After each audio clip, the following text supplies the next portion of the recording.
이온화 에너지는 뭘까요? 이온화? 될 화자니까 이온이 될 때 에너지? 라고 생각하기 십상이지만 아니에요. 그게 아닙니다.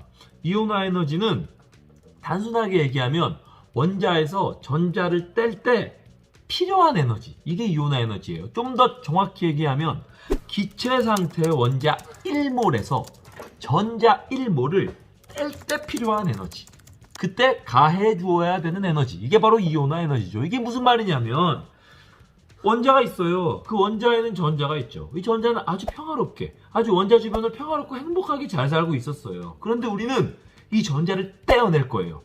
이 평화로운 전자를 떼어낼 거라고요. 얘를 잡아서 끌어내야 돼요. 힘을 가해야겠네요. 그때 가해주는 힘이 바로 이온화 에너지라고요. 이거를 좀 더 보어식으로 설명하자면 원자핵으로부터 가까이 있는 전자는 에너지 준위가 낮죠. 원자핵으로부터 멀리 있는 전자는 에너지 준위가 높고요. 에너지 준위라는 결국 그냥 에너지라고 생각하면 된다 그랬죠. 즉 가까이 있는 전자보다 멀리 있는 전자가 에너지가 크니까 우리는 이 전자를 일로 옮기려면 이 사이만큼의 에너지를 내가 줘야지 얘가 옮겨지겠죠. 이게 바로 이온화 에너지입니다. 이온화 에너지는 보통 이런 식으로 표현해요. 이런 식으로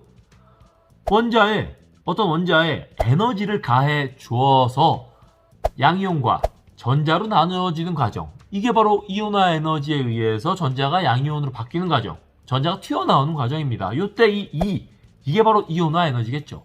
이걸 나트륨 원자로 설명하면 이렇게 됩니다. 나트륨 원자에 496kJ/몰이라는 에너지를 가해주면 전자 하나가 떨어져 나와서 나트륨 이온이 되는 거죠. 아시겠죠? 우리에게 중요한 건 뭐죠? 우리에게 중요한 건 바로 이온화 에너지의 주기성입니다. 그럼 이온화 에너지가 주기율표에서 같은 족에서 원자 번호가 커질 때 이온화 에너지가 어떻게 되고 같은 주기에서 원자 번호가 커질 때 이온화 에너지가 어떻게 되는지, 그게 중요하겠죠. 봅시다. 이온화 에너지? 결국 그러면 전자를 내가 뗄 때 필요한 힘이니까 이 전자가 양성자랑 강한 인력으로 붙어 있으면 떼기 힘들겠네? 그러면 이온화 에너지가 크겠네? 라고 생각할 수 있죠. 어렵지 않아요. 초딩도 할 수 있을걸요. 너무 쉬워. 양성자랑 전자랑 세게 잡아당기면 떼기 힘드니까 이온화 에너지가 크고, 양성자랑 전자랑 살살 잡아당기고 있으면 떼기 쉬우니까 이온화 에너지가 작다. 이런 개념이죠. 아시겠죠? 그러면 이제 봅시다. 주기율표에서 같은 주기에서 원자 번호가 커지면 인력, 양성자와 전자 사이의 인력이 어떻게 될까요? 원자 번호가 커지면 이 영상에서 원자 번호가 같은 주기에서 원자 번호가 커지면 유효핵 전하가 커진다 그랬으니까 원자핵이 반지름이 작아진다 그랬고, 유효핵 전하가 커져서 반지름이 작아져? 반지름이 작으면 핵과 전자 사이의 거리가 가깝겠네? 그럼 인력이 크겠네? 그럼 떼기가 어렵겠네? 그럼 이온 에너지가 높겠네. 이런 식으로 되는 거죠. 아시겠죠? 그러면 같은 주기에서 원자 번호가 커지면 원자 반지름이 작아지니까, 유효핵 전하가 커서 원자 반지름이 작아지니까 핵과 전자 사이의 거리가 점점점 가까워질 거고 이온 에너지가 점점점 커지겠죠. 그래서 같은 주기에서는 원자 번호가 커지면 이온 에너지가 대체로 커지는 이런 형태를 보이는 겁니다. 아시겠죠? 여기서 중요한 건 대체로입니다. 대체로예요. 깔끔하게 딱 맞아떨어지지 않아요. 왜 깔끔하게 맞아떨어지지 않냐면 얘네는 보어의 원자 모형 형태의 원자가 아니죠. 이들은 오비탈 원자 모형들이에요. 딱 맞아떨어지지 않아요. 왜 맞아떨어지지 않고 여기서 왜 어긋나는가는 이전 교육과정에서 굉장히 중요하게 다뤘지만 이번 교육과정에선 제발 그거 좀 다루지 말라고 내려왔어요. 그래서 다루지 않고 일단 넘어갈게요. 궁금하면 학교에서 물어보세요.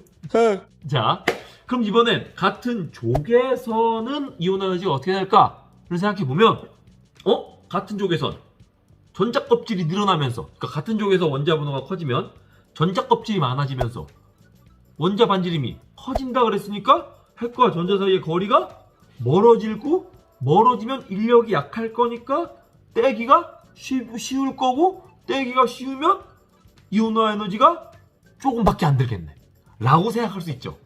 맞아요. 그렇습니다. 그래서 같은 족에서 원자 번호가 커지면, 즉 아래로 내려오면 반지름이, 전자값이 때문에 원자 반지름이 커지니까 인력이 약해지고 그 결과 이온화 에너지가 작아져요. 그래서 이런 그래프가 나타나는 거죠. 아시겠죠? 정리합시다. 주기율표에서 같은 주기에서 원자 번호가 커지면 이온화 에너지는 대체로 커지는 경향, 같은 족에서 원자 번호가 커지면 이온화 에너지는 대체로 작아지는 경향을 나타냅니다. 마지막으로 순차 이온화 에너지에 대해서 하겠습니다. 순차 이온화 에너지는 뭐냐면, 단순하게 얘기해서 동일한 원자에서 전자를 하나 뗄 때 필요한 이온화 에너지, 두 개 뗄 때 필요한 이온화 에너지, 세 개 뗄 때 필요한 에너지, 이 각각의 에너지를 순차 이온화 에너지라고 불러요.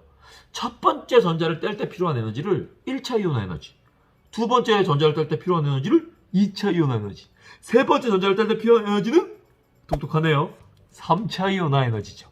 그럼 이게 뭘 의미하는 건가는 바로 이 마그네슘에서 전자를 뗄 때 필요한 이온화 에너지를 보면서 설명할게요. 보시죠. 마그네슘에서는 첫 번째 전자를 뗄 때 E1이란 에너지가 듭니다. 아주 편하게 뗄 수 있죠. 두 번째 전자를 뗄 때는 E2라는 에너지가 듭니다. 조금 어렵겠죠.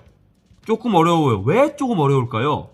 첫 번째 전자가 떨어지면서 그 떨어진 전자가 원래 전자를 가로막고 있었는데, 그 첫 번째 전자가 떨어지면서 가로막기 효과가 사라지니까 전자와 원자 사이의 인력이 조금 더 커지겠죠. 그러니까 조금 더 떼기가 어려워지는 거예요.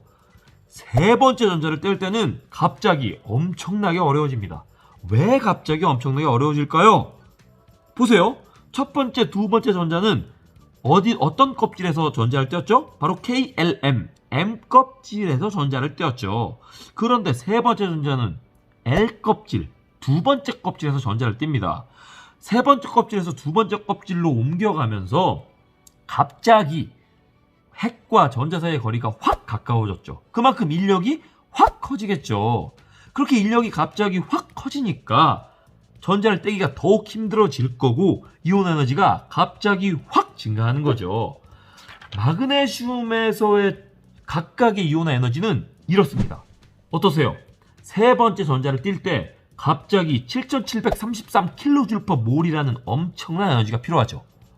우린 이것으로 이 순차 이온화 에너지의 갑작스런 증가를 가지고 마그네슘이 원자과 전자가 두 개구나 라는 걸 알 수 있어요. 무슨 말이죠? 두 개 뛸 때까지는 이온화 에너지의 증가량이 그리 많지가 않아요. 비슷하죠?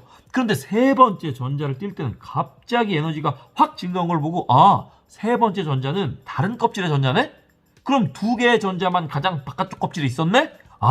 마그네슘 원자과 전자가 두 개였네 라는 걸 알 수 있다는 거죠. 아시겠죠? 순차 이온화 에너지는 이런 식으로 사용되는 겁니다. 순차 이온화 에너지의 갑작스런 증가를 가지고 원자과 전자의 수를 알 수 있다는 거예요. 여기까지입니다. 안녕.